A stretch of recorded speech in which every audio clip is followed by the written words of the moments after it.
याची लक्षणं काय आहेत, की आता कॅन्सर याचे पटकन जे निदान होण्यासाठी डॉक्टरकडे जावं, चेकअप करावं, याची काही लक्षणं आहेत का, की ज्याने हे आमच्या श्रोत्यांनी जरा थोडंसं लक्ष ठेवायला पाहिजे? प्रॉब्लेम असं आहे सर, कोलोरेक्टल कॅन्सरचे अर्ली ज्या वेळेला डायग्नोज करायचे त्यावेळेला त्या पेशंटला, त्या व्यक्तीला लक्षणं काहीच नसतात. कॅन्सरची कळी पोटामध्ये सुरुवात झालेली आहे, पण कोणतंही लक्षणं दिसत नाही. त्याला अर्ली स्टेज म्हणतो. म्हणूनच तर सांगतो की स्क्रीनिंग करायला पाहिजे म्हणायचं. त्याबद्दल आपण थोड्या वेळाच आपण बोलणारच आहोत स्क्रीनिंगच्या पार्टबद्दल.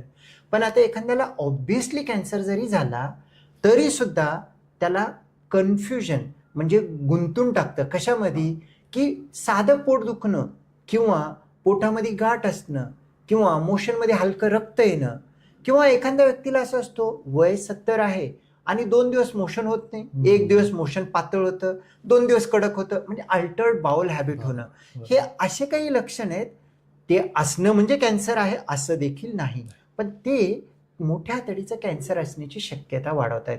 जसं की 4-5 गोष्टी आहेत जर असतील आणि जर वय 40 पेक्षा जास्त असेल, आपण काही दुसरं असेल म्हणण्यापेक्षा फर्स्ट त्याला प्रॉपर तपासणी करावं. ते गोष्टी म्हणजे एखाद्याला ॲनिमिया, हिमोग्लोबिन कमी होतो. बरेच पेशंट आहेत हिमोग्लोबिन कमी होतं म्हणून ब्लड ट्रान्सफ्युजन करणं, आयरन घेणं आणि आयरन टॅबलेट घेणं करतात.